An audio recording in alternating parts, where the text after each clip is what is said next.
Aí, boa noite a todos, sejam muito bem-vindos a mais uma reunião aqui do nosso NEP Gisiel, em parceria com o Espiritismo.net. Hoje, dia 4 de agosto de 2026.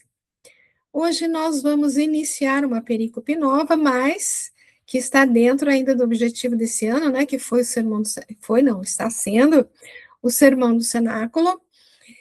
Hoje, então, a gente inicia o capítulo 17, que é o último capítulo que envolve esse sermão, né?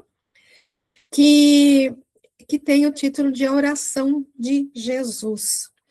Então, como é de nosso costume, quando a gente começa uma perícope nova, a gente dá uma lida na perícope toda, né? São 26 versículos, então um pouquinho longo, mas a gente vai ler primeiro tudo para ter uma ideia mais geral, assim, do que a gente vai começar a ver, e depois a gente volta para detalhar, né? Então, vamos lá para a leitura. Então, a oração de Jesus, capítulo 17. Jesus falou essas coisas e levantou os olhos para o céu e disse: Pai, chegou a hora. Glorifica o teu filho para que o filho te glorifique. Uma vez que lhe deste autoridade sobre toda a carne, para que dê a vida eterna a todos os que lhe deste. E a vida eterna é esta: conheçam a ti, o único Deus verdadeiro, e ao Cristo Jesus que enviaste. Eu te glorifiquei sobre a terra, consumando a obra que me deste para fazer. Agora glorifica-me tu, Pai, junto de ti mesmo, com a glória que eu tinha junto de ti antes de o mundo existir. Manifestei o teu nome aos homens do mundo, os quais me deste. Eram teus e os deste a mim, e eles têm observado a tua palavra. Agora eles sabem de todas as coisas que me deste de ti, porque dei a eles as palavras que me deste, e eles as receberam. Sabem que verdadeiramente saí de ti, e creram que tu me enviaste. Eu rogo por eles, não rogo pelo mundo, mas por aqueles que me deste, porque são teus. Todas as minhas coisas são tuas e as tuas coisas são minhas. Um pouquinho só, chegando alguém aqui.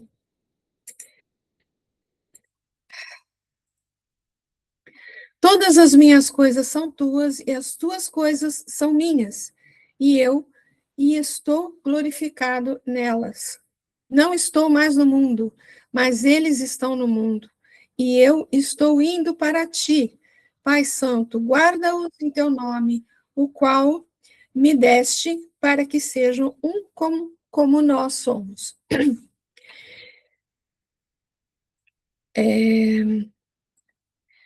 Quando eu estava com eles, eu os guardei em teu nome, o qual me deste. Guardei-os e nenhum deles se perdeu, a não ser o da perdição, para que se cumprisse a Escritura. Mas agora estou indo para junto de ti, e falo essas coisas no mundo, a fim de que tenham a minha alegria cumprida neles. Eu lhes tenho dado a tua palavra, mas o mundo os odiou porque não são do mundo, como eu também não sou do mundo. Não rogo que os tire do mundo, mas que os guardes do mal. Eles não são do mundo, como eu também não sou do mundo. Santifica-os na verdade. A tua palavra é verdade. Assim como me enviaste ao mundo, eu também os enviei ao mundo. Eu santifico a mim mesmo por eles, a fim de que eles também sejam santificados na verdade. Não rogo somente por eles, mas também pelos que creem em mim através da palavra deles, para que todos sejam um, e assim como tu, Pai, estás em mim e eu em ti, que também eles estejam em nós, a fim de que o mundo creia que tu me enviaste. A glória que deste a mim, eu também dei a eles, para que sejam um, como nós somos um. Eu estou neles e tu estás em mim, a fim de que sejam aperfeiçoados na unidade, para que o mundo conheça que tu me enviaste e os amaste, como amaste a mim. Pai, quero que onde eu estou, lá estejam comigo os que me deste, para que contemplem a minha glória, a que me deste, porque me amaste antes da fundação do mundo. Pai justo, o mundo não te conheceu. Eu, porém, te conheci, e eles entenderam que tu me enviaste. Eu os fiz conhecer teu nome, e o farei conhecer, para que o amor com que me amaste esteja neles e eu esteja neles. Essa é a oração de Jesus. Muito bem. Alguém quer fazer algum comentário, assim, antes da gente começar a entrar realmente no primeiro versículo aqui?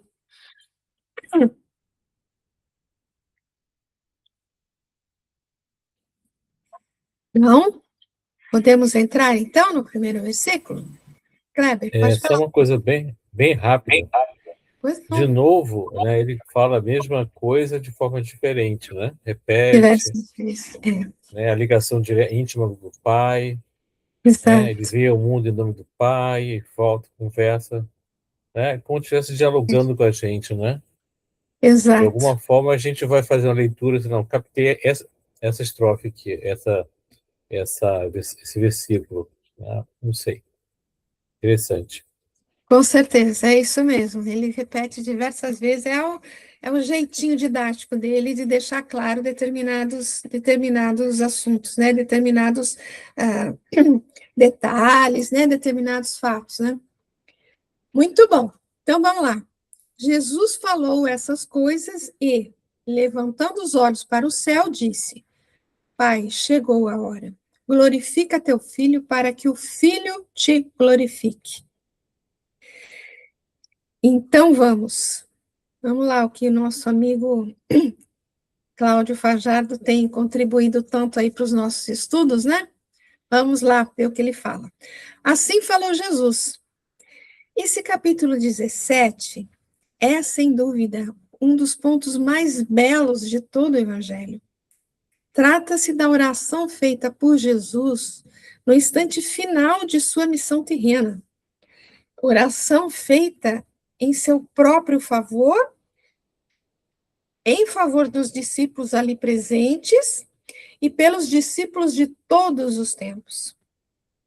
Se temos nas bem-aventuranças o ponto culminante do Sermão do Monte, e na oração do Pai Nosso, a prece modelo, aqui temos a parte mais elevada dos discursos finais. Jesus estava sempre em prece. Aqui é um aspecto que a gente sempre fala, né? Vocês já ouviram diversas vezes, mas é interessante a gente ressaltar, né?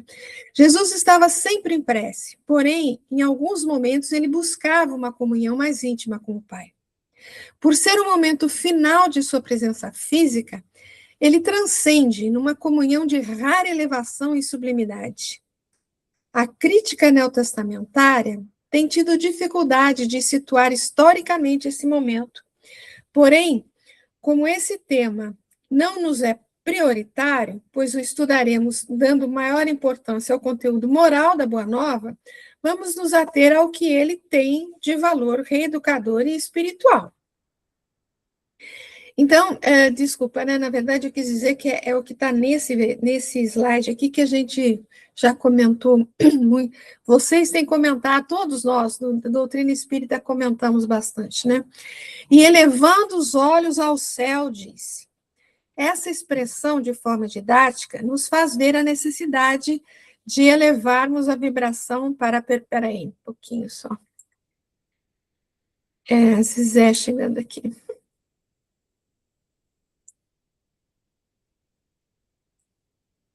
Voltando aqui. Essa expressão, de forma didática, nos faz ver a necessidade de elevarmos a vibração para a perfeita sintonia com o Pai. Jesus assim faz em outras oportunidades em que realiza uma prece.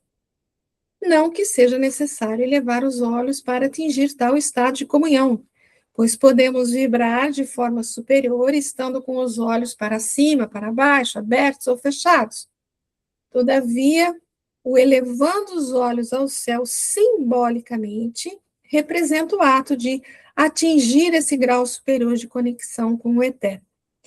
Então, isso que eu comentei, né, que é um fato que boa noite, Cezé, que é um fato que já se comenta muito, né? A questão dele, a figura dele levando os olhos ao céu, não é uma coisa que ele precisava fazer, e nem nós precisamos fazer, mas é um símbolo, vamos dizer assim, né? Uma figura simbólica que representa o que está escrito na última linha aqui, né? A vontade, o intuito, o objetivo de uma conexão com o mais alto, né? É aquela postura interna de tentar se conectar, né? Com aquilo que você está falando ali naquela prece, né? E não alguma coisa ou repetida ou decorada, mas aquilo que realmente sai do coração. Agora, se você está com o olho para baixo, para cima, para o lado, né? Se você está na sala, no quarto, no banheiro, na cozinha, também tanto faz. O que importa é o teu coração, né? É uma coisa que muitas vezes a gente já tem dito aí na doutrina espírita, né? Alguém quer falar alguma coisa? Acho que tudo bem, né? Fala, querida. A gente vê que se Jesus, no evangelho todo, ele está sempre voltado aos homens, e que a gente vê essa conexão com Deus, né, nesse instante. E era comum, sabe, Valdete, lá no meio judaico, eles... a hora que antecedesse a morte, nos momentos que antecedessem a morte, Moisés, Jacó, os grandes líderes falavam algumas coisas, né? E aqui, Jesus, com uma grande diferença, a gente vê ele falar uma preocupação com a continuidade, né, dos seus ensinamentos, e também, como é que eu vou dizer? E também é uma preocupação com uma intercessão por aqueles que estavam ali. Então, muito diferente do outro. Ele estava intercedendo também, né, por eles, pedindo ao Pai, né, por eles. Então, é muito profundo, muito bonito essa parte aí do cenáculo, porque Jesus está... É como que mostrando a sua intimidade, né, e a sua conexão com o Pai. Eu achei muito, muito, muito bonito e muito profundo. Tanto né, com relação a isso que você está falando, essa conexão perfeita, vamos dizer assim, com o Pai, né, que ele tem a consciência plena de tudo que vai acontecer, né, porque ele, na sequência, ele fala, Pai, é chegada a hora, ele sabe, né, do momento que ele está vivendo, ele tinha consciência da missão dele, né, esse aí era um dia antes, né? Judas já tinha saído para fazer o que tinha que fazer, ele já tinha falado da negação de Pedro. Então, assim, realmente, claro, né?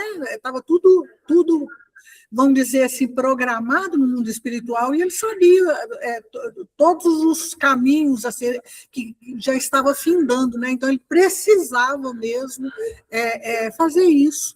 Né, diferente dos outros líderes, que ele estava fazendo no finalzinho uma intercessão por nós, né, por todos nós. Exatamente. Então, veja o que tem aqui, ó. Pai, é chegada a hora, né? Vamos ver o que ele fala sobre isso. Ao tratá-lo por pai, Jesus já mostra certa intimidade com o Criador. E também o atendimento de alguns requisitos que o qualificam como filho. Já de início, ele mostra a Deus todo o grau de sua consciência. Como a gente falou, ele tinha plena... Ele sabia exatamente qual era aquele momento, o que ia acontecer depois, qual era a missão dele, né? Sabe que é chegada a hora, isto é, o momento do testemunho para o qual ele veio a esse mundo. É uma hora formada não por minutos, mas por uma série de acontecimentos que autenticariam esse testemunho. É interessante ele falar, é uma hora não formada por minutos, não é uma hora marcada no relógio, né, marcada no tempo mesmo, né? Mas é um momento que vem após vamos dizer, completando um ciclo, completando a sua missão, né, completando tudo que veio anteriormente aqui, né? Ele não está ali como vítima da incompreensão de um povo, ainda ignorante e rebelde, mas como um elemento consciente, que sabia ser necessário o seu sacrifício para que, em um futuro mais ou menos próximo, toda a humanidade pudesse atender ao chamado superior da evolução. Estejamos atentos ao desdobrar dos acontecimentos e ao exemplo do Mestre, pois a hora de chegar também para nós e é bom que para tal estejamos preparados. É interessante, né, ele falar aqui que toda a humanidade pudesse atender ao chamado superior da evolução, né, num futuro mais ou menos próximo. A gente está vendo tantas coisas acontecendo, né? Esse momento ainda não chegou para toda a humanidade, mas já chegou para uma boa parte, né, digamos assim, da humanidade, né? Acredito que nós já temos dentro da humanidade a maioria é cristã já, né? Acredito eu. Glorifica teu filho. Em português, a palavra glória quer dizer fama, honra. Assim, glorificar é honrar, prestar homenagem. Porém, esse não era o significado das palavras originais ditas por Jesus. Glória traduz o grego doxa, que por sua vez traduz a palavra hebraica kabod, não sei se é assim que pronuncia, né? Que quer dizer peso da presença. Olha que interessante isso. A ponderação da vida e de Deus presente na criatura. Nesse quarto evangelho, a glória de Deus se revela em Jesus, em suas atitudes, pois ele está sempre em acordo com as leis cósmicas que dão a ele essa presença de Deus em si. É interessante isso, né? Peso da presença, né? Peso no sentido, acredito, mais que da força daquela presença, né? Aquela qualificação, vamos dizer assim, forte, né? Da presença, né? E é interessante porque, como ele fala aqui no quarto evangélico, a gente viu aí no decorrer do estudo, várias vezes ele fala essa questão do glorifica o Pai, glorifica o Filho, né? Não foi uma única vez que ele se referiu a isso. É o Messias, ou, em outras palavras, o Cristo, o Filho do Deus vivo. Isso está em Mateus, capítulo 16. Portanto, quando Jesus diz glorifica teu Filho, quer dizer, Deus esteja em mim, entendendo Deus não só como Pai eterno, mas também como o poder criador, a inteligência suprema, o Logos. Então, voltando aqui, né, quando ele diz glorifica teu filho, e pensando aqui na glória como esse peso da presença, né, é realmente aquela sensação máxima de sentir realmente ali a presença, a força do Criador dentro dele, né. Vamos acabar de ler esse versículo aqui, depois, se vocês quiserem comentar. A presença do Criador na criatura é o que proporciona a presença da criatura no Criador. É ela que impulsiona o espírito desde a mônada celeste a caminhar sempre adiante. Nesse momento supremo, Jesus ora pedindo a Deus que esteja nele, aquela peso da presença, né? Para que essa presença, ele também, Jesus, possa estar em Deus. Aprendemos assim que glorificar a Deus é aceitar a sua vontade, não só aceitar, mas vivenciar a sua lei por meio da obediência, da resignação, da humildade, da fraternidade, virtudes essas que vão todas formar o amor, sentimento sublime que originou toda a criação. E assim encerramos o primeiro versículo. Alguém quer comentar alguma coisa?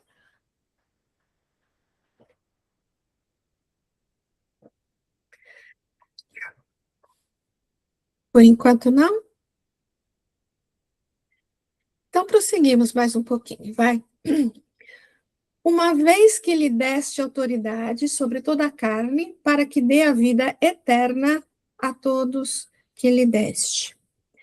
Aqui a gente vê que a tradução do Fajardo, quando ele fala aqui em vida eterna, na verdade ele vai falar de vida imanente, né?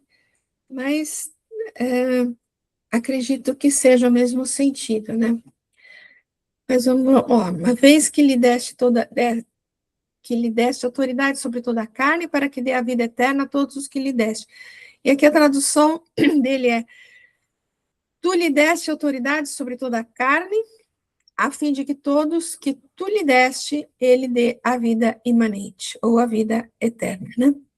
Então, tu lhe deste autoridade. A questão da autoridade dada por Deus já foi por nós comentada em outros momentos. Não é fruto de uma eleição gratuita do Criador, que premia aqueles que, porventura, privilegia. Em Deus não há injustiça nem favorecimentos, tudo é conquista. Assim, o Deus aqui representado pelo nome Tu deve ser entendido como sua própria lei, que no encaminhamento da evolução dá a Jesus o título de Cristo e, portanto, com autoridade sobre toda a carne. Aqui é interessante essa questão, né? Porque quando ele fala aqui, em Deus não há injustiça nem favorecendo, tudo é conquista. E eu até coloquei aqui em negrito, porque essa é uma palavrinha que a gente trabalhou bastante nela em reuniões anteriores aí, essencialmente quando a gente comentou da questão do... até quando a gente falou ali do vou preparar-vos o lugar, lembra? Que a gente falou que esse lugar, na verdade, era uma condição espiritual, né? Um patamar espiritual que era conquistado por cada um de nós através de todas as oportunidades, subsídios que Jesus oferecia para cada um de nós, né? Então, o que ele está falando aqui, não é porque Deus achou Jesus mais bonitinho que os outros que deu essa autoridade, não. Jesus conquistou essa posição, né, de espírito puro, mais do que isso, de espírito crístico, né, e, portanto, ele conquistou também essa autoridade sobre toda a carne.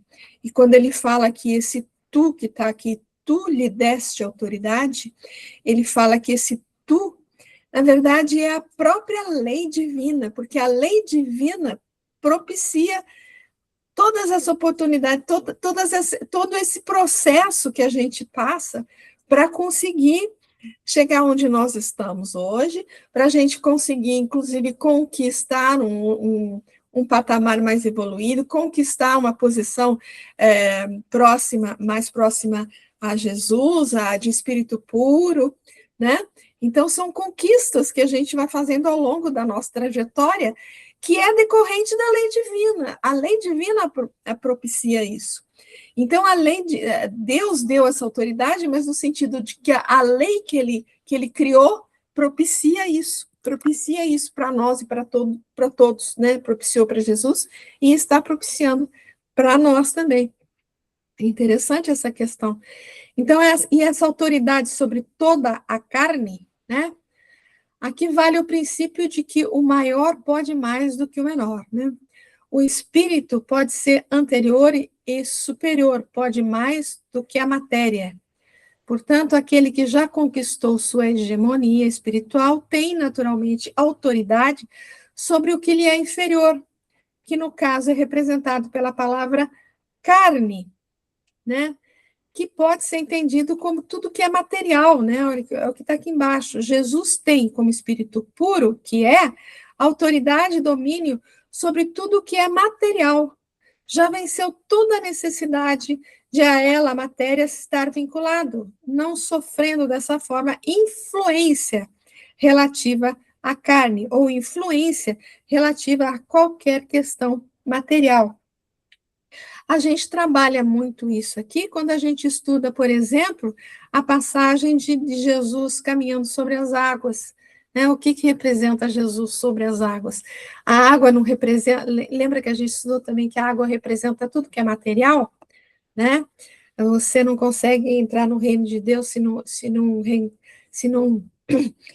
não reencarnar pela água e pelo Espírito. Lembra do Nicodemos? Não é isso? A água representa matéria. Então, ele caminhando sobre as águas é um símbolo que representa que ele está acima de qualquer questão material, né? Qualquer questão material. É bonito quando a gente estuda essa passagem de Jesus caminhando sobre as águas. Então, voltando aqui, ó, uma vez que lhe deste autoridade sobre toda a carne, para que dê a vida eterna a todos os que lhe deste. E ele coloca aqui, a fim de que a todos que tu lhe deste, ele dê a vida imanente. Então, veja, a fim de que a todos que tu lhe deste, aqui se manifesta uma lei que vigora em toda a natureza.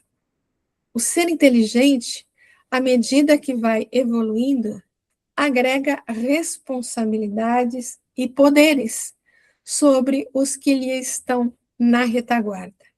Assim, o espírito, quando se torna superior, passa a ser um colaborador efetivo do Pai. Segundo a feliz expressão do espírito André Luiz, ele é co-criador em plano maior.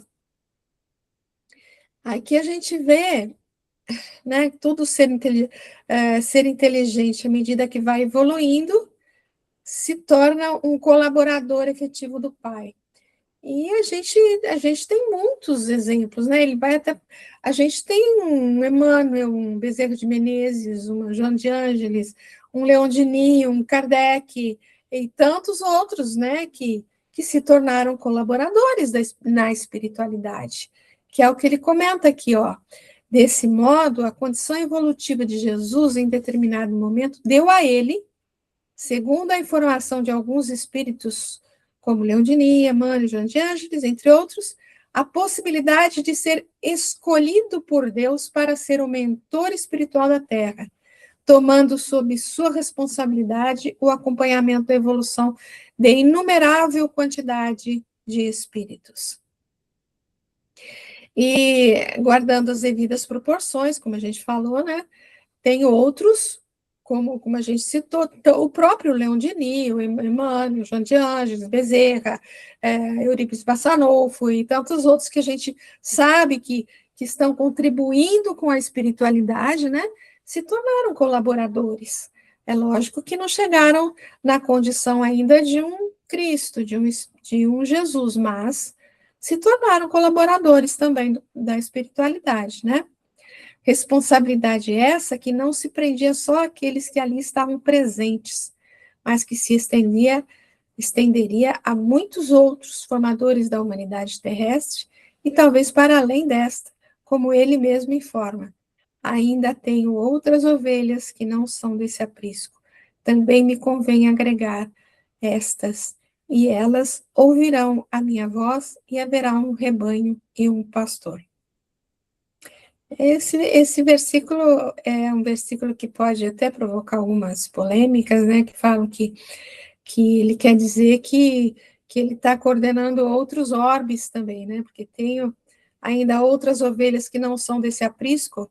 Ele pode estar se referindo apenas aos discípulos e às pessoas que estavam seguindo, mas ele pode estar se referindo, por exemplo, aos gregos, aos romanos, aos fariseus, né? Eram ovelhas de outro aprisco que ele também queria agregar, né? E transformar todos num só rebanho. Né? Então, existe uma certa pequena polêmica que nós não vamos entrar nesse assunto aqui, né? E ele dê a vida imanente. A palavra imanente significa que existe sempre em um dado objeto inseparável dele. Isso está no dicionário, né? O que significa essa palavra? Podemos, do ponto de vista da análise que ora fazemos, classificar a vida em dois aspectos: a vida orgânica ou biológica e a vida espiritual ou eterna. A primeira, a orgânica, né, é dada ao ser inteligente por Deus no início da criação, e ele nunca mais a perde. Mesmo quando desencarna, continua tendo, ou seja, vivendo. A segunda é a presença de Deus em nós, e que está latente e imanente, mas que precisa ser trabalhada para manifestar-se em plenitude. A primeira nós vivemos, queiramos ou não. A segunda, apesar de estar potencialmente em nós desde o princípio, temos de querer possuí-la, conquistá-la, fazer por merecer. É essa que Jesus chama de vida imanente, ou de vida eterna.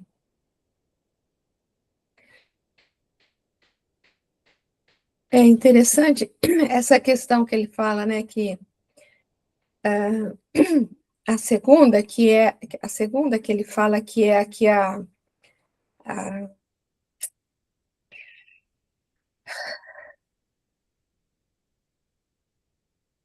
a segunda, que é a presença de Deus em nós, né? É aquilo que a gente tantas vezes é utilizado o símbolo da semente, por exemplo, né, no Evangelho, né? E está lá no livro dos Espíritos que nós somos criados simples e ignorantes, né? E a gente até comentou, né, que há um tempo atrás aí, que o que é o simples, né? O simples, salvo engano, é uma fala do Leonardo da Vinci, que diz que o simples é o mais alto grau de sofisticação, porque no simples dentro do simples está tudo que é essencial, tudo que é necessário e tudo que é suficiente. Então, se nós formos criados assim, como uma semente, né, que tem tudo essencial, o necessário, o suficiente para se tornar uma grande árvore forte, com troncos, folhas, frutos, né, flores, é a nossa criação. Nós somos assim, como uma semente que pode se transformar numa grande árvore, nós também podemos nos tornar um espírito puro, né? Mas que precisamos conquistar, merecer essa condição, né? Que Jesus chama de vida eterna ou de vida imanente. Quando afirma que ele, Jesus, dá a vida imanente ou eterna, né? Não está falando que o personagem histórico Jesus de Nazaré pode dar essa vida a alguém, que é o que a gente está comentando, a questão da conquista, né? Mas que pode apontar o caminho e ensinar por meio de suas sábias lições como despertar essa centelha crística que existe em cada um de nós. Assim concluímos que cabe a cada um, a partir da própria cristificação, isto é, de implementar em si os valores crísticos, a conquista da manifestação dessa vida imanente. Olha a palavrinha que a gente trabalhou bastante, né? A questão da conquista. Então, o que ele está dizendo aqui, não é Jesus que dá essa vida, que transforma você, né? Que transforma ali a sua centelha crística que existe dentro de você. Não, é uma coisa que você vai conquistar. Mas, quando fala que ele dá as condições, né? É o mesmo que a gente trabalhou lá quando a gente falou, vou preparar-vos o lugar, né? Ele dá todo o subsídio, toda a condição, todas as oportunidades, toda a condição necessária para você conquistar isso. Mas depende de você conquistar isso, né? Depende de você. Algum comentário?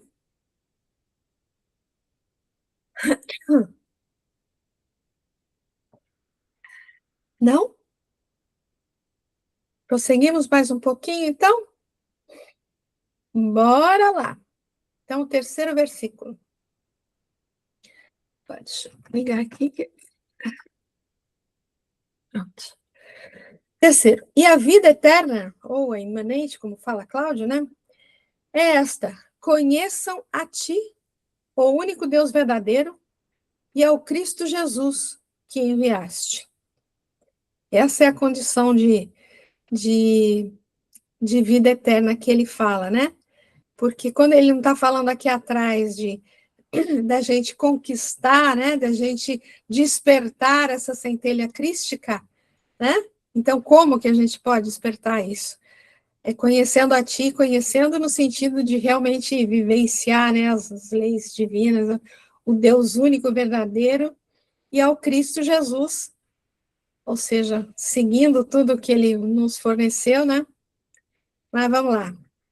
E a vida imanente ou vida eterna, né? É esta: conhecer-te, o único Deus verdadeiro. Nesse versículo, ele explica melhor o que quis dizer no anterior, com a expressão vida imanente e como conquistá-la. Conhecer-te é saber de Deus, não saber sobre Deus. São duas coisas distintas. Podemos ter uma vaga ideia do que é o Criador, sobre seus atributos, sobre sua manifestação. Porém, aqui Jesus fala de algo mais profundo, de experimentar Deus, de vivê-lo. E isso só pode se dar a partir da vivência integral de sua vontade. Que é o ponto que está sendo trabalhado ao longo de todo esse sermão do cenáculo, se você observar bem, né? Ele fala desde lá de trás, né, a questão da conexão com ele, de vivenciar os ensinos dele, né? O nosso pacto com ele, né? E o nosso pacto com ele, por tabela, vamos dizer assim, é com Deus também, né? Porque ele tem essa conexão perfeita com o Pai, né? Então, é como se passássemos a respirar ali e nos habituássemos a respeitá-la de forma natural, não por obrigação, não porque está na lei, né? Não porque a gente, eu sei que isso é certo e aquilo é errado, então eu vou fazer isso, porque senão, se eu fizer aquilo, está errado. Não, é uma forma natural, né? Espontânea. O único Deus verdadeiro, pois não existe outro. Quando chegamos a essa faixa, entendemos claramente que só existe esse caminho, pois ele é a verdade e a vida.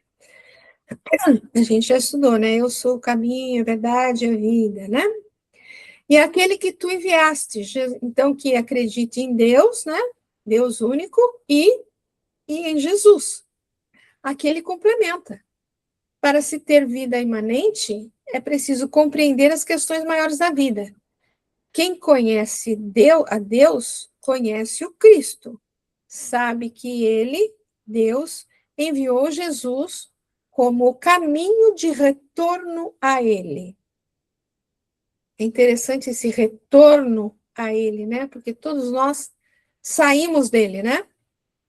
Todos nós somos criação dele, então todos nós saímos dele. Saímos entre aspas, né? Porque, na verdade, a gente não está fora dele, né? Não existe fora, né? A gente está com ele o tempo todo. Mas esse retorno a ele tem um significado mais profundo, né? No sentido realmente dessa vivência aí, né? Só esse conhecimento integral, por meio da vivificação de si mesmo, nos autoriza a entrar nesse estado de transcendência máxima. Meio de vivificação de vivência de vida eterna, né?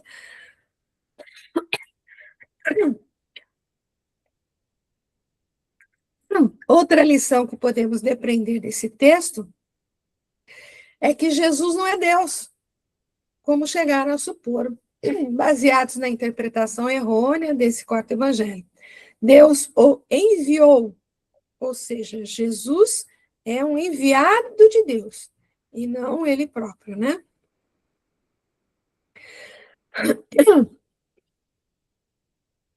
Alguma questão aí?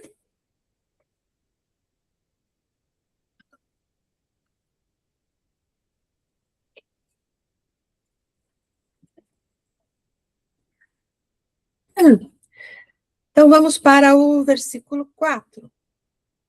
Eu te glorifiquei sobre a terra, consumando a obra que me deste para fazer. Então, ele glorifica o Pai na terra, porque ele, consumando a obra, ou seja, porque ele concluiu a missão que ele tinha aqui na terra, né? Vamos lá. Eu te glorifiquei na terra. Já falamos o que devemos entender por glorificar. Ninguém mais o glorificou como o meigo Rabi.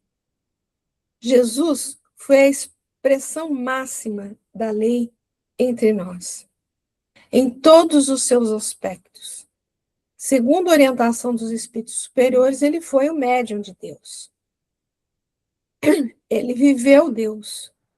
Chegou a afirmar ser o seu alimento, fazer a vontade do Pai e realizar a sua obra. Falou isso lá na passagem da mulher samaritana, né? Assim, ele lhe deu glória. Se quisermos, da mesma forma, externar a presença de Deus em nós, faz-se necessário proceder do mesmo modo como ele procedeu. Com toda a clareza e consciência, sabemos não possuir as condições de Cristo Jesus. Porém, devemos glorificar a Deus na medida das nossas possibilidades. Claro, a gente não tem as possibilidades de Jesus, a capacidade dele, o entendimento, o conhecimento dele. Mas dentro daquilo que a gente pode, que a gente possa fazer tudo que está dentro das nossas possibilidades, né? Não que tenhamos que carregar a cruz que ele carregou até seu momento supremo, mas aqui nos é dada conduzir de acordo com as nossas necessidades. Cada um tem a sua cruz. Cruz no sentido de cada um tem a sua responsabilidade, a sua pequena missão, né, as suas responsabilidades dentro da vida, com família, com estudo, com conhecimento, com o próprio corpo, né? Com todas as coisas que a gente vivencia. A gente tem as nossas responsabilidades, que possamos fazer tudo o que a gente fizer da melhor maneira possível, né, dentro das nossas possibilidades, dentro dos nossos conhecimentos, que se faça da melhor maneira que a gente consiga fazer.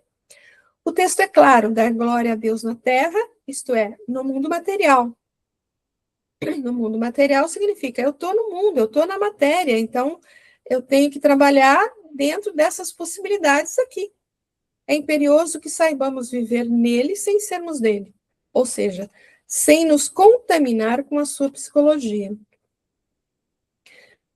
É a nossa luta, né, de não nos envolver tanto com as questões materiais, temporárias, mas com as questões mais espiritualizadas. E terra, aqui, quando ele fala aqui, né, dar glória a Deus na terra, né, e terra aqui representa não só a experiência reencarnatória, mas tudo que lhe está agregado. Ou seja, como a gente estava falando, todas as nossas funções aqui, né, as nossas responsabilidades. A gente pode pensar, lembra, por exemplo, na história da Alcione? Ela veio com uma missão. O que ela fez o tempo todo, gente, aqui? Ela cumpriu a missão dela. Mas o que ela fez o tempo todo? Cuidou dos familiares, cuidou dos enfermos, né, dentro da família, e fez o que ela pôde, dentro das possibilidades que ela tinha na época. E ela cumpriu a missão dela, né? Assim, temos de saber conviver com as coisas, as emoções e as pessoas, de tudo tirando proveito para o nosso engrandecimento espiritual. E tudo servindo como se ao Cristo servíssemos, fazendo como ele, do nosso alimento, o serviço, desinteressado ou semelhante. fazendo como ele do nosso alimento o serviço desinteressado ao semelhante. Só assim daremos glória ao Eterno. Só assim nos transubstanciaremos, fazendo luzir a centelha crística que jaz imanente em nós. Ou seja, essa questão de glorificar a Deus na terra, né? É fazer tudo que a gente consegue fazer de maneira desinteressada, sempre tentando auxiliar ao semelhante, cumprindo as nossas responsabilidades sempre da melhor maneira possível. E ele fala que ele concluiu a obra que ele foi encarregado de realizar. Muito se questiona a autoridade de Jesus ou se ele não teria superestimado a sua capacidade. Eu acho essa questão intrigante, né? O Evangelho de Mateus nos informa que a multidão se admirava com a autoridade com que ele ensinava, diferente dos escribas. E nesse versículo está o porquê dele possuir essa possibilidade. Ele concluiu a obra que o Pai o encarregou de realizar. Ou seja, ele fez o bem e por completo, não deixou nada por fazer, cumpriu com total fidelidade os desígnios superiores. Isso é o que o qualificava, dando a ele tal poder. De poder dizer, né, que ele realmente concluiu o que ele tinha que fazer aqui, né? Assim concluímos que ele não se deu valor em exagero, mas que com humildade aceitou o encargo e o desempenhou com maestria. É preciso que nos percebamos disso no desempenho das funções a nós propostas. Fazer e fazer bem, completar, ser fiel, saber reconhecer a vontade superior e a ela nos submeter. Desse modo, só deste, alcançaremos a tão desejada autoridade de gerir nosso destino e, assim, alcançar paz, saúde e felicidade. Então, veja o que ele falou aqui, o que a gente tem falado ali atrás. É preciso que nos apercebamos disso no desempenho das nossas funções, a nós propostas. Quais são essas funções? É a vivência nossa, dentro da família, com os amigos, no trabalho, na casa espírita, na farmácia, no supermercado, né? Em todos os lugares que a gente vai, no banco, em todos os lugares, né? Na praça pública, todos os lugares. É a nossa maneira de se relacionar com o outro, é a nossa maneira de trabalhar com os nossos familiares, com nossos amigos, com tudo à nossa volta.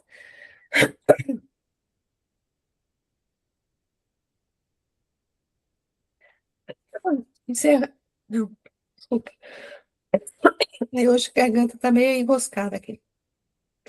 Tudo bem, pessoal? Estão todos muito caladinhos hoje aí?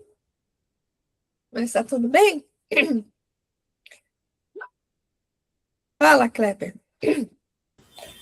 É interessante, né? Assim, que, na verdade, Jesus veio fazer aquilo que ele quando nos ensinou, né, a orar.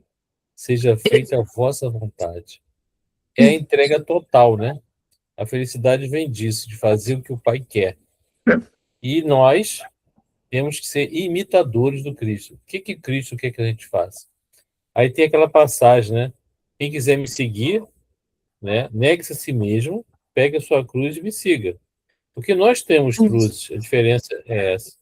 Ele não tinha cruz nenhuma para carregar, mas nós temos. Ele não. Né? Essa é a diferença.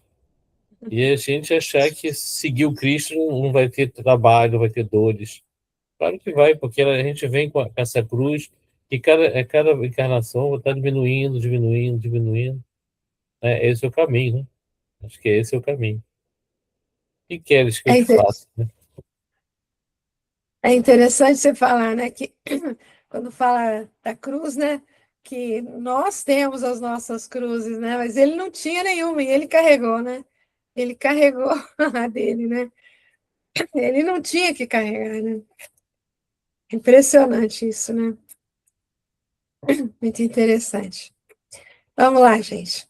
Agora, glorifica-me tu, Pai, junto de ti mesmo, com a glória que eu tinha junto de ti, antes de o mundo existir. Olha que interessante, né? Antes de o mundo existir.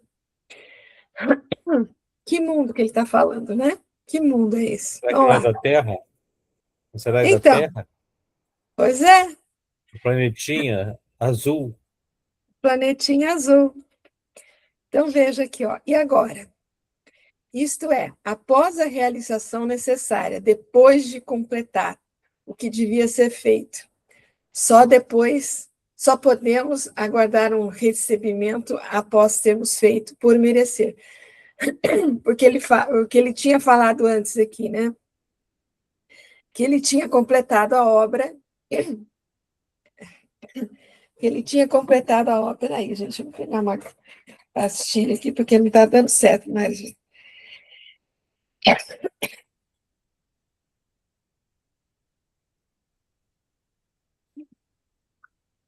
Hum.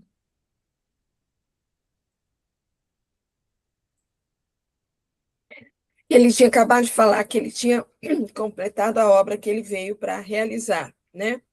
Então ele fala agora, ou seja, agora que eu completei tudo, né? Agora que eu completei, agora que eu acabei, então glorifica-me, Pai, junto de ti. Então agora é o fato de ter completado aí o que devia ter sido feito, como está escrito ali, né? Então agora glorifica-me, Pai, junto de ti, com a glória que eu tinha junto de ti antes que o mundo existisse. Vamos ver o que ele está falando aqui. Jesus pede ao Pai a sua presença nele, a mesma presença que o habitava desde o princípio dos tempos. Podemos aqui analisar a expressão antes que o mundo existisse sobre os seguintes aspectos. Então, ele dá dois aspectos aqui, ó. Vamos ver o primeiro. Como já afirmamos, Jesus recebeu do Pai a missão de ser o mentor espiritual do orbe terrestre. Desse modo, antes que da Terra ser criada, há alguns bilhões de anos, Jesus já era Cristo, possuindo em si o peso da presença. Lembra que a gente comentou aí atrás? O peso da presença divina, o peso, a força, né?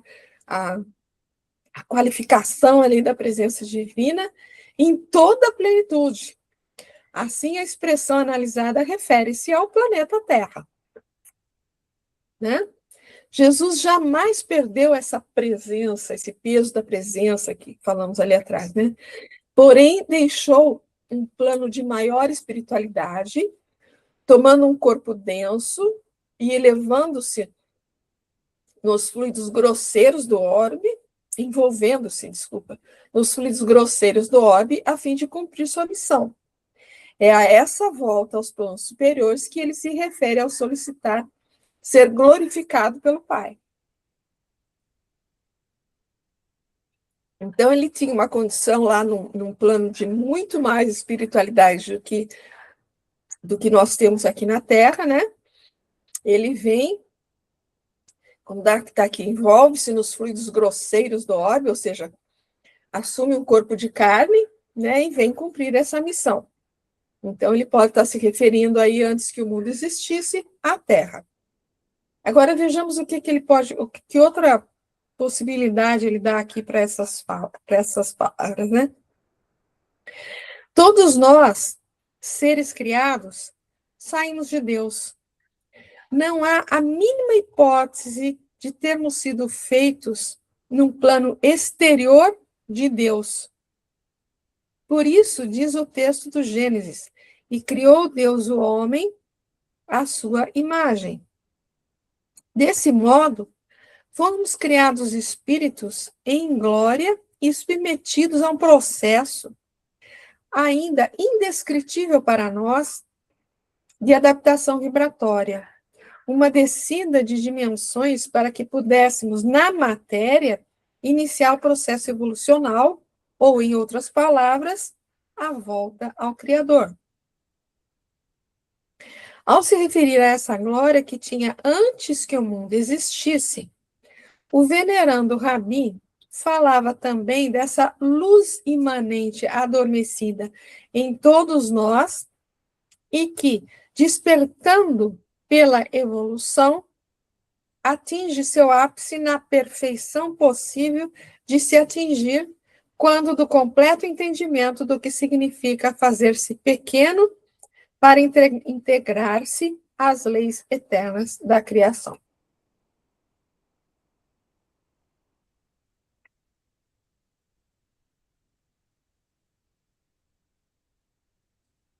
Tudo bem?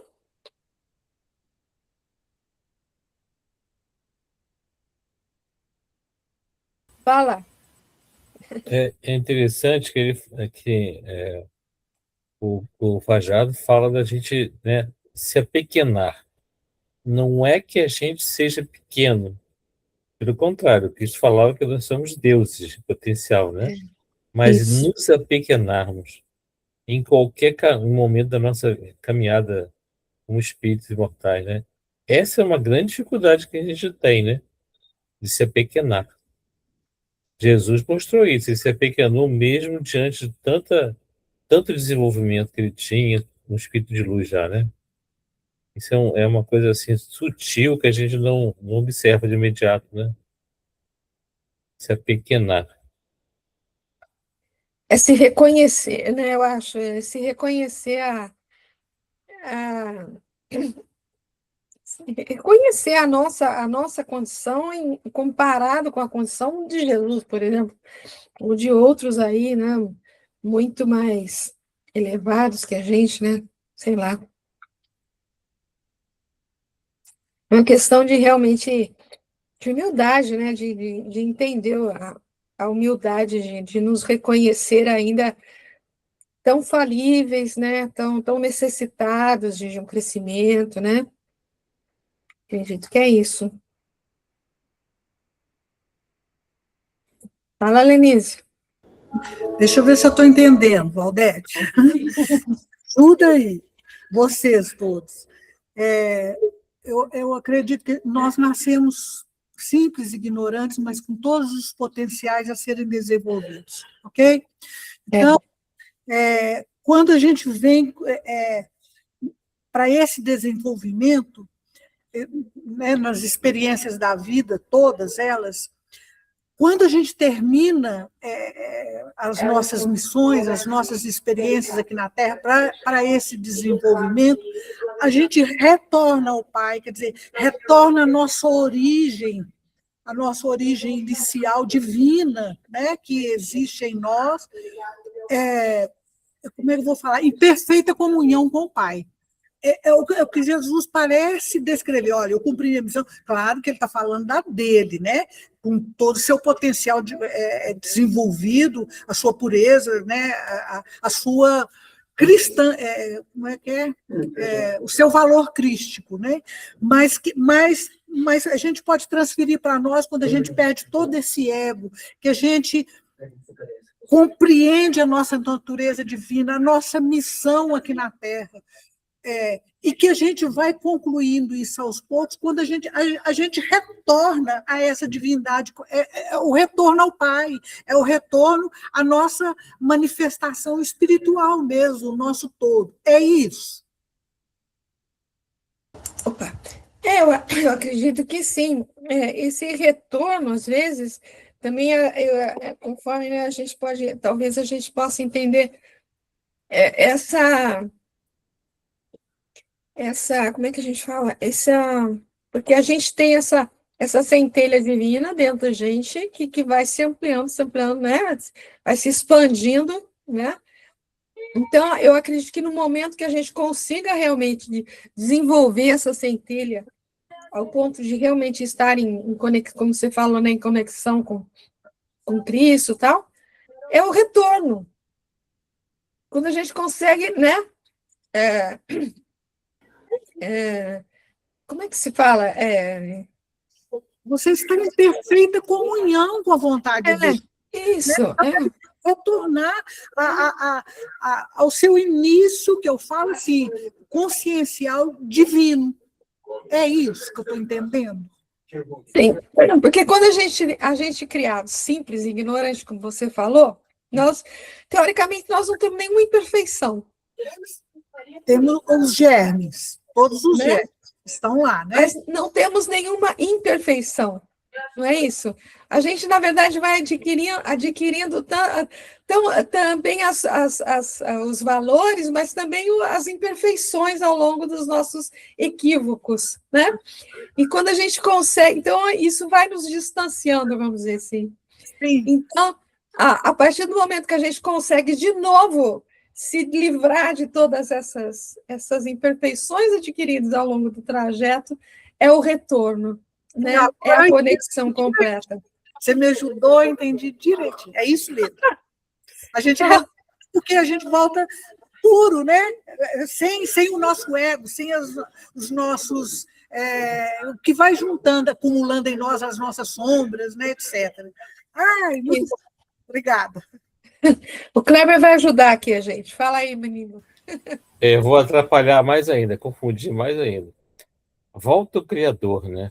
A gente lembrar de Jesus que ele falava, né? Aqueles que se assemelham às crianças, né? Que pertencem ao reino de Deus. Então, voltar, vamos imaginar a criança. Na criança, o que acontece? A pureza dela, o caminhar dela, aos poucos, ela vai adquirindo, colocando máscaras, vai criando outras coisas, perdendo um monte de contato da essência dela. Ela vai despertando aquilo que tem lá dentro dela por uma série de experiências, né? Que ela vai tendo e vai complicando o processo. Mas, na essência, quando a gente chega aqui no planeta, no início da encarnação, a gente está muito mais para lá, muito mais suscetível ao mundo espiritual. Acho que essa comparação, né? Talvez seja uma analogia, né? Voltar para a educação da criança. Não sei se eu compliquei ou ajudei. Não, eu achei legal essa comparação, muito legal, porque a criança também vem inocente, bem lembrada essa frase de Jesus, né? Voltar com relação às crianças, né? Então, achei interessante essa comparação que você fez. E aí, o que mais? Continuamos? Esse é o último de hoje. É o sexto. Manifestei o teu nome aos homens do mundo, os quais me deste. Eles eram teus e os deste a mim. E eles têm observado a tua palavra. Aos homens do mundo, né? Que coisa. Vamos lá. Manifestei o teu nome. Manifestar é tornar público, divulgar, revelar, exprimir. Nome é a exteriorização do que porque ele fala, manifestei o seu nome. Ele não falou a sua ideia, a sua mensagem, a sua lei, ele falou, manifestei o seu nome, né? Então, ó, nome, e na época, né, de Jesus, o nome era uma questão muito significativa, representava o que a pessoa é realmente, né? Então, nome é a exteriorização do que se é, ou a manifestação de forma compreensível da essência. Jesus, ao dizer que manifestou o nome de Deus, quer dizer que mostrou a todos o que Deus verdadeiramente é.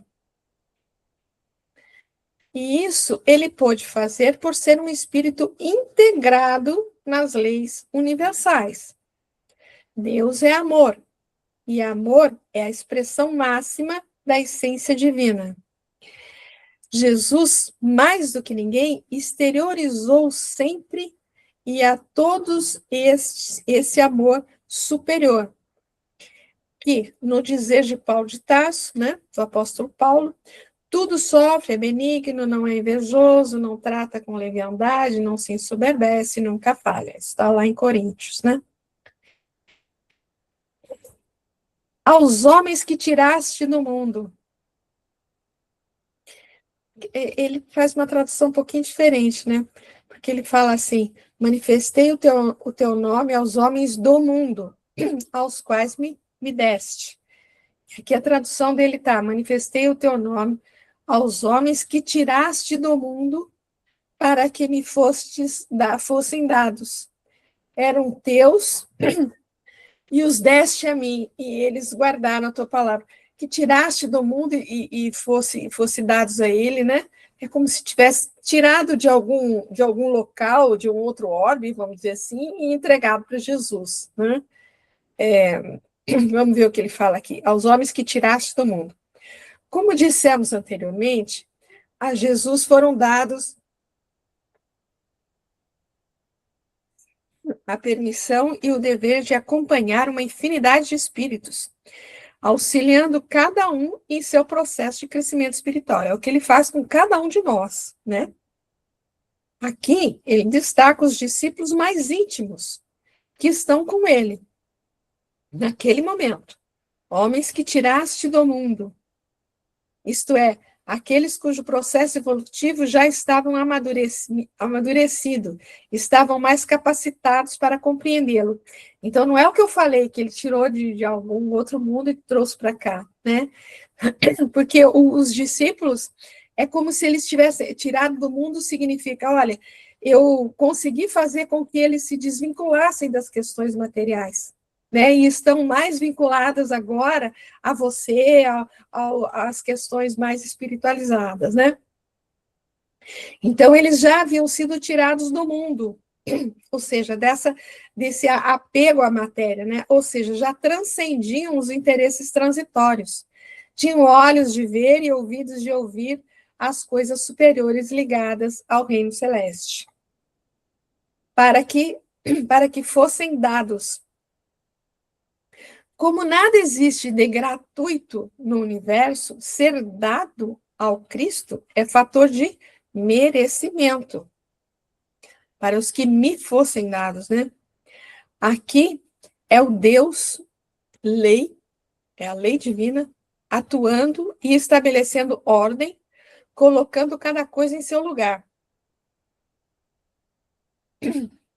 Aqueles que já optaram pelo trabalho em nome do Cristo, que já se dedicam a ele, buscando vencer suas próprias imperfeições e lutando pelo autoaprimoramento, encontram-se nesse estágio. E a lei a qual devotam a sua vida os protege, auxilia e defende, para que possam exprimir o conteúdo superior de suas propostas. Então, que foram dados para Jesus, né, no sentido da conquista realmente de Jesus, de merecer estar ali guiando todos aqueles espíritos, né? É a luta do evoluído contra o involuído, representante deste mundo em que vivemos, onde o evoluído, apesar de todos os prognósticos contrários daqueles que não compreendem esse fato, vence sempre. Assim, esses que já foram dados a ele representam os espíritos que já se propuseram à verdade e estão próximos de alcançá-la. Então, é uma maneira de dizer aí, né, uma maneira simbólica de dizer que foi dado a ele, né, mas são os espíritos que já conseguiram se desvincular um tantinho da matéria, se vincular mais às questões espirituais e que estão mais próximos, né, de alcançar aí essas conquistas das virtudes todas, né? Eram teus, estavam sua proteção. O que quer dizer isso, né? Representa olha que interessante que ele coloca, representa aquela faixa em que, por ignorância, o espírito depende mais da misericórdia do alto e a lei o dirige em um grau de semi-inconsciência. Ele é mais guiado do que propriamente guia de seu destino. Evolui por atrito, pelo fluxo e refluxo da vida. Ou seja, é como se fosse aquela a recém-criação divina, vamos dizer assim, que ainda não tem aquela consciência plena de si, né, e que não têm tanto livre-arbítrio, vamos dizer assim, eles são mais guiados pela misericórdia do alto do que por decisão própria, né? E os deste a mim, significando o momento em que o espírito passa a dominar conscientemente sua vontade e reger sua vida sem maiores atropelos. Deixa de ser um mero participante e faz-se um construtor em favor da ordem. Passa a ser mais ativo no plano operacional do Criador, assumindo responsabilidades maiores, gerenciando situações de mais amplo alcance na economia universal. No processo de atração entre a meta, Deus, e a retaguarda, é mais forte a força que o liga à primeira, que o liga a Deus. E eles guardaram a tua palavra. Eu vou ler tudo, depois a gente volta para comentar. E eles guardaram a tua palavra. Palavra, tradução do grego logos, significa aqui a manifestação perfeita de Deus por meio de sua lei. O verbo guardar, guardar uma palavra, né? O verbo guardar poderia também ser trocado por observar ou realizar. Eles realizaram a sua palavra, vivenciaram também, né? Por isso, atingiram essa condição evolutiva. Entendamos aqui que os discípulos ainda não tinham realizado em si o Logos de forma absoluta. Ainda estavam sujeitos a erros. Porém, já haviam assumido a proposta renovadora do Evangelho em caráter irreversível. E a partir do retorno do Mestre aos planos superiores da espiritualidade, eles é que seriam os primeiros condutores daqueles que se dispusessem a seguir a nova filosofia que surgia. Assim, guardar a palavra não é simplesmente pregá-la, mas assumir a proposta reeducativa da Boa Nova e divulgá-la a partir da transformação de si mesmo.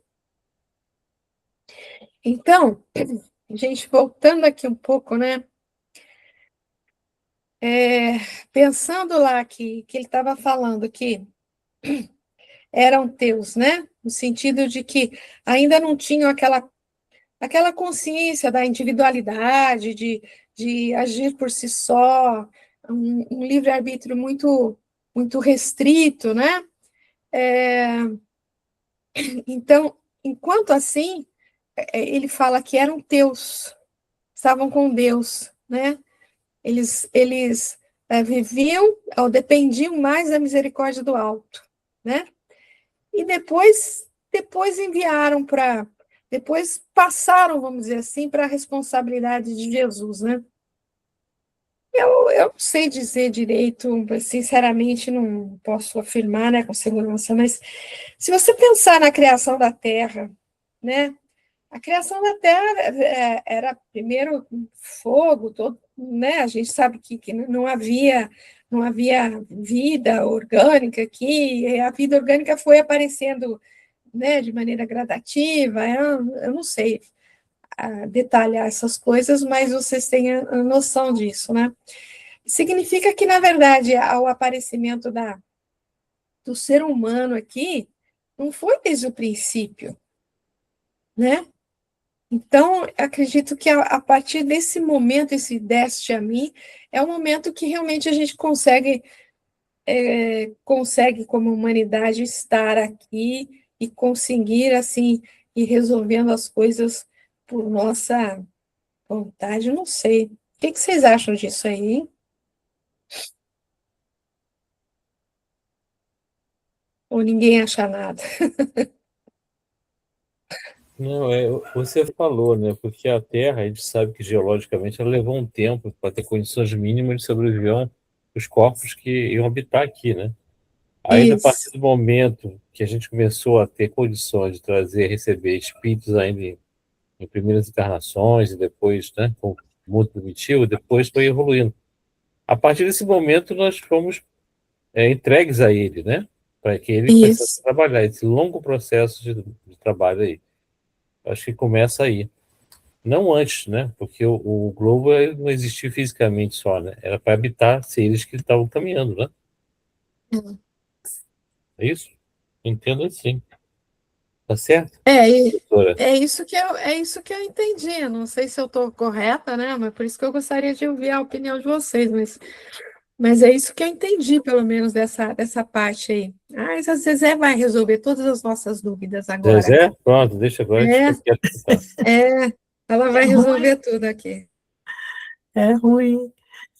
É, eu estava tentando ver onde que eu li isso, eu fiz algum estudo sobre isso, e o que eu tenho assim de memória é que é, vamos dizer assim, Jesus construiu o planeta, né? Quer dizer, ele, através de mecanismos de sua vontade e utilizando elementos do espaço, né? Sob as bênçãos de Deus, ele construiu o planeta para ser um berço, né? De novos espíritos e também de espíritos que seriam recebidos aqui, né? Mas para que isso acontecesse, haveria, teve a necessidade de criar condições especiais para que o princípio inteligente fosse, vamos dizer assim, colocado, transferido aqui para o planeta para iniciar o seu desenvolvimento através dos milênios, né?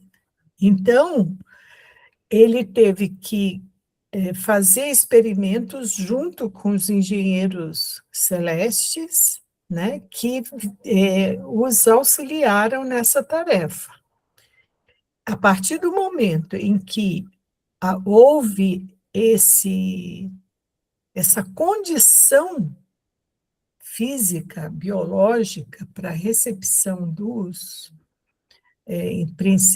princípios inteligentes, né, que foram os primeiros que deram origem aos primeiros seres aqui no planeta, os seres orgânicos, ele então, a partir daí, a evolução, naturalmente, eu creio que, dentro da minha concepção, né, sob a égide desses engenheiros celestes, né? Até que esse processo fosse sendo desenvolvido, onde nós vamos passar pelos diversos reinos, até que a gente vai iniciar, né, desse princípio inteligente, nós vamos entrar no reino animal e no desenvolvimento, no reino animal, há então um momento que é o momento X, né, que a humanidade busca, né, onde nós tivemos dentro da linhagem vamos dizer assim, dos macacoides, que não é propriamente os macacos, mas dentro daquela linhagem física, nós tivemos uma ramificação que desenvolve, então, o ser humano, que já tem a sua individualidade. E, a partir do momento dessa individualidade, que é essa consciência de futuro, tal, que começa realmente a consciência do homem, né? E, paralelo a isso, Jesus também recebeu espíritos que vieram degradados de outras paragens, É isso que eu estava pensando. né? Então, houve não só os originários do próprio planeta, mas também aqueles que vieram para auxiliar no desenvolvimento desses espíritos iniciantes aqui. É assim. Exato. Estava pensando exatamente nisso aí, enquanto você estava falando que, além de todo esse processo, né, que passou, pelo que passou o orbe, né, existem também esses outros que a gente pode pensar que eram de outros apriscos, né, que vieram para cá também. Exatamente. Bem lembrado, realmente. Então, tem essas duas, vamos dizer assim, origens, né, os espíritos que estão aqui no planeta, né? E, pelo visto, ele continua recebendo novos, né? Continua recebendo. Não é isso? Eu não sei. Isso aí eu não sei, porque eu sei que Olha, não nós me temos informaram de nada, viu, Kleber? Não sei de nada, não me contaram. Não, porque eu sei que a gente tem uma população espiritual, né? Isso. Em torno de 20 bilhões de espíritos. Isso. Né? Então, tem 8 bilhões, mais ou menos, encarnados e o restante desencarnado. Isso. Né? E nós vamos passar por um processo que eu acho que é esse terceiro milênio, né? Para entrarmos num planeta de regeneração. Né? É isso aí. É chão. Muito. É chão. Mas é interessante, né? Uma coisa linda de você pensar todo esse processo, né? Que foi pelo que passou.